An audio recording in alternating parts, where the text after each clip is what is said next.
Flagstaff, Arizona, winter of 1951. While the residents of the small community prepared for yet another merciless winter, covering windows with cloths, burning damp wood, and reinforcing their huts with mud and silence, James Whitaker, he did the opposite. He was single-handedly erecting a curved metal structure on the roof of his own house. Heavy, rusty steel plates from an old World War II military depot. The structure seemed like a mistake, an iron arch over a wooden hut. "He's going to bury his own family in there," one whispered. "It's an iron coffin," another mocked. "You're going to kill all three of them with this madness." James did not respond. He simply tightened one more screw, his hands trembling from the cold. The snow hadn't arrived yet, but the wind was already swirling around the San Francisco mountains like a lurking animal. And he knew, when the wind arrives before the snow, it's because the snow is here to stay. Back then, Flagstaff didn't accept inventions. The city survived by repeating centuries-old traditions. The same pine houses, the same cast-iron stoves, the same gestures. During the winter, no one took risks. They simply endured. When it got cold, the men sealed the walls with mud and sawdust. The women sewed thick blankets. The firewood was piled up in silence, more like someone counting the time than preparing to warm up.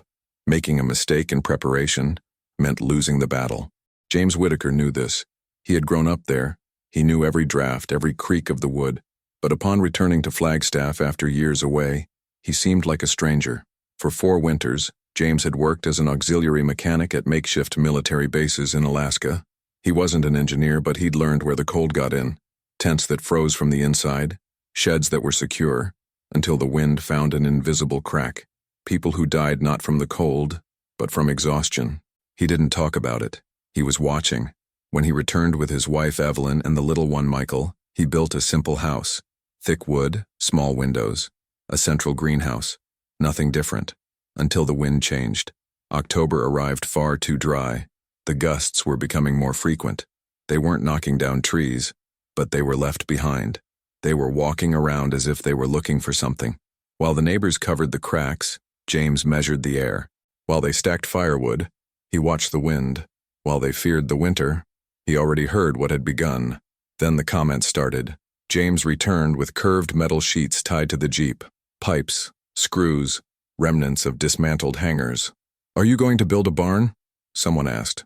Feigning neutrality, he simply nodded. The following week, he began to erect the structure. Holes around the house, treated wooden columns, a curved metal arch, which didn't touch the house. It left space, and the perspectives changed. They weren't aggressive yet, but they were evaluating. "Metal steals heat," they said at the hardware store. "That's going to make you sweat inside." Is he protecting himself from the cold, or from us? James heard everything, but he didn't answer. Evelyn sensed the isolation growing before the words faded. Invitations that didn't come, help that didn't appear, children who avoided playing with Michael. One night while sewing, "Do you think they're afraid of what you're doing?" James hesitated, then replied, "I think they've been afraid of being wrong for a long time." The iron arch grew larger, and with it, the discomfort grew. He installed ventilation ducts covered by screens. He created a double antechamber at the main entrance, a steel door, a wooden door, a windless corridor. The structure stopped looking merely strange. It seemed like a threat. "That's a bunker, a war shelter. What are you waiting for? An atomic blizzard?" The phrases came quietly, never spoken directly, with one exception. Old Man Harris, the oldest resident there, the only one who saw the snowstorm of 27, showed up one morning. He observed the structure without getting too close. "That thing, it's going to turn into an ice trap inside." James calmly went downstairs, wiping his dirty hands. He looked at the sky and said, "The heat isn't trapped, it's protected." Harris turned his back. It wasn't conversation. It was a sentence. That week, the social climate changed. Men turned their faces away. Women whispered. At school, Michael arrived home confused. Why did the teacher say that some people think they are better than others? Evelyn lowered her eyes. James silently cut the bread. In the workshop, he adjusted pipes, cut cans, and soldered fittings. If he were right, what if he was right? Then it clicked. A tree broke on its own, from the inside out. Weight of the ice. The next day, the rooftops were covered in a crust of crystal. Inside the houses, the heat was escaping. except for James's. The greenhouse was modest, but the temperature remained stable. The walls, dry. The wood, sturdy. The cold stopped. Before I went inside, Evelyn noticed first. Michael slept through the night. The house didn't sweat. It didn't get moldy. It was as if the cold couldn't get through. On the second day, the stairs began. Pastor Miller, he rode by on horseback. He said he was coming to see the mule, but he was only looking at the structure. Does that thing keep the heat in? James lifted the tarp. He opened the double door. Miller entered the hallway. Strange. It's not hot, but it's not cold either. There's no wind, James said. Miller nodded, and he left. In the village, the cold won. Houses were coughing. Damp firewood was coming back up the chimneys. Children were sick. Michael coughed once, twice. On the third occasion, Evelyn woke him up. Cold sweat, high fever. James didn't say anything. He saddled the horse, he climbed the hill. He knocked on the door of Don Clark, the only one with access to military medicines. The same person who had said that house was going to turn into a mold greenhouse. James did not apologize. I simply said, "My son needs penicillin." Don Clark remained silent. He returned with a bottle. "This is for people who are sick. You seem fine." "He's not here." James returned. He applied. He waited. The next day the fever went away. The house remained dry. The structure is intact. Outside the snow fell silently, but nobody knew. Not yet. In the third week of January the sky became cloudy. Denso. The houses groaned. The wet firewood wouldn't burn. The wind seemed inside the walls. At James's house everything was going smoothly, until, during a nighttime inspection, he heard a metallic, crackling sound. A pipeline was freezing. Just one. But another would have been enough. He went down. With his bare hands he improvised channels using cut-up cans. He secured them with wire. He adjusted the angles. He diverted the moisture before it became an enemy. The cold weather arrived to prove its worth, and the house held up. But recognition was still a long way off, and perhaps it was better that way, because when the next storm arrives, the rest of the city will find out if they were right to doubt, or wrong for not trying. Perfect. Below is the second part, fully adapted to the American setting, maintaining the dramatic progression, emotional loops, and somber tone, with names, places, and references consistent with Flagstaff, Arizona, 1951-1952. He tested it. It worked. The error has been corrected. Nobody saw, but the risk made clear something James Whitaker always knew. Even the right plan can fail, and nobody is completely safe. The city, however, saw none of that. I could only see smoke. Lots of smoke coming out of the chimneys themselves, and none coming out of the metal-covered house. Rumors began to circulate. There must be another type of heater in there. That place is full of hidden things. That's why there's no smoking in his house. Michael heard everything at school. He returned in silence. I didn't want to have dinner. No way.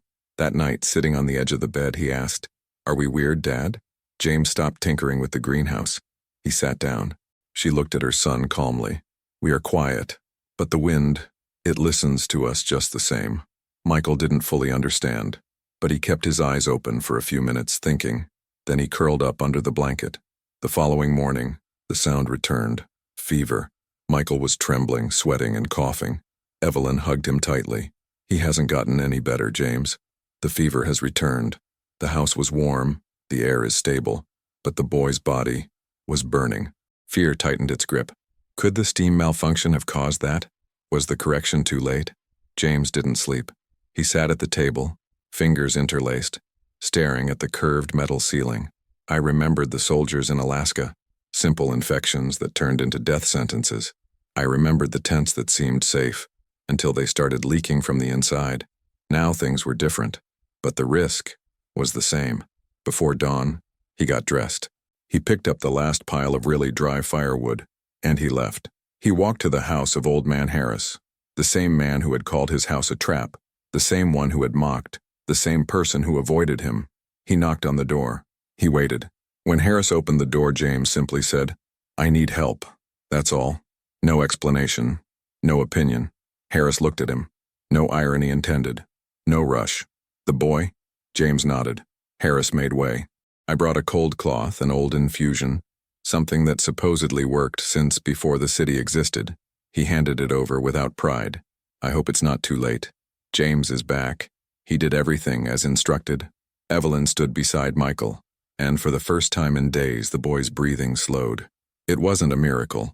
That was enough. The following afternoon, James climbed back up the structure.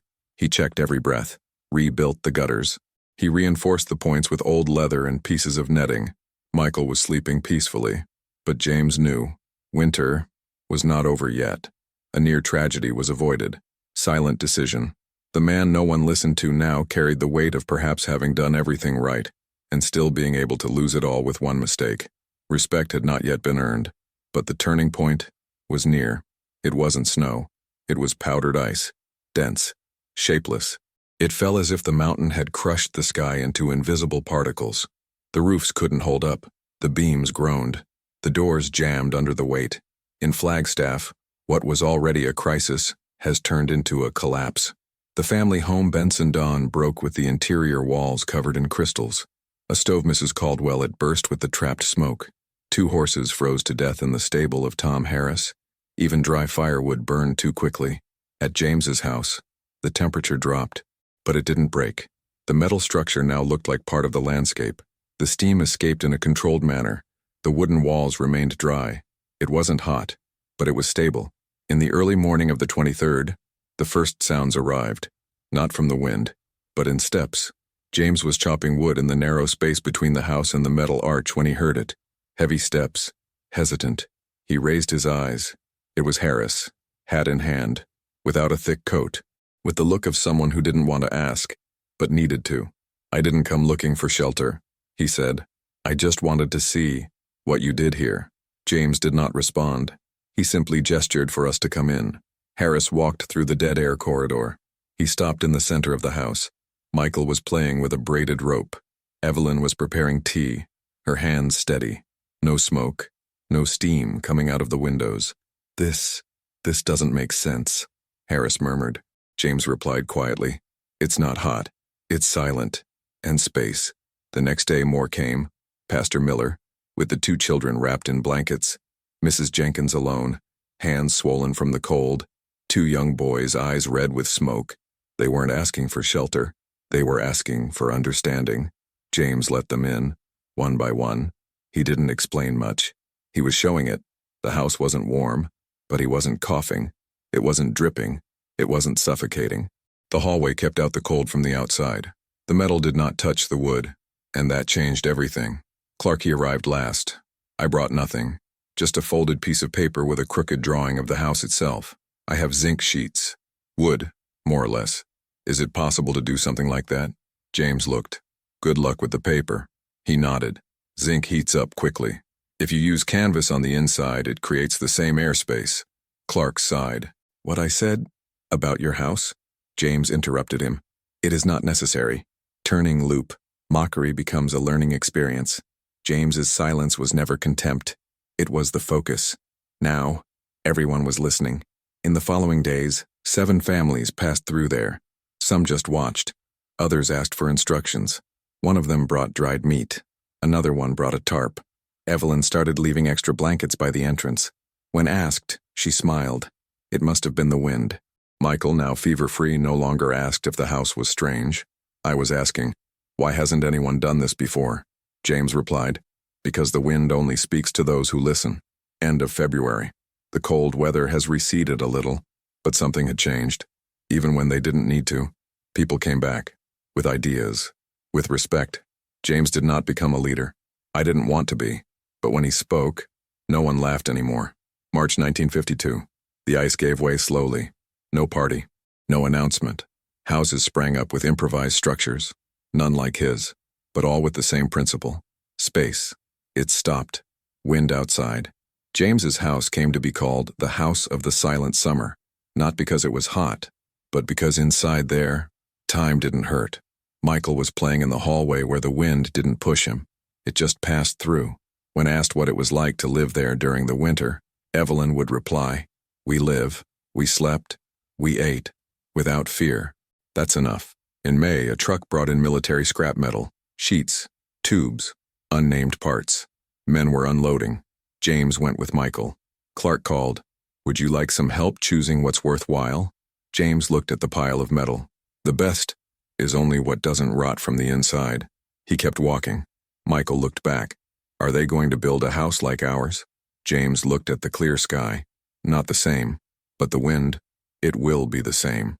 In a place where the cold taught more than words, it only took one man to listen to the wind and the rest learned to survive. If this story made you think, imagine the next ones. Like, share, and subscribe to the channel. Winter may return, but here, you'll never face it alone.